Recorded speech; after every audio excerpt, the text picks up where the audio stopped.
আল বিদিয়া মসজিদ, রোমান ভাষায় মসজিদ আল বিদিয়া, কখনো কখনো আল বিদিয়া অথবা আল বাদিয়া নামেও পরিচিত, সংযুক্ত আরব আমিরাতের ফুজাইরা আমিরাতের একটি ঐতিহাসিক মসজিদ।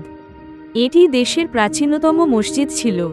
2018 সালের সেপ্টেম্বরে আবুধাবির আমিরাতের আল আইন শহরে শেখ খলিফা বিন জায়েদ আল নাহিয়ান মসজিদের কাছে ইসলামিক স্বর্ণযুগের একটি 1000 বছরের পুরনো মসজিদের ধ্বংসাবশেষ আবিষ্কারের আগে এখনও ব্যবহৃত। এটি আমিরাতের রাজধানী শহর থেকে প্রায় 40 কিলোমিটার 25 মাইল উত্তরে আল বাদিয়া বা আল বিদিয়া নামক ছোট্ট গ্রামে অবস্থিত এবং উসমানীয় মসজিদ নামেও পরিচিত।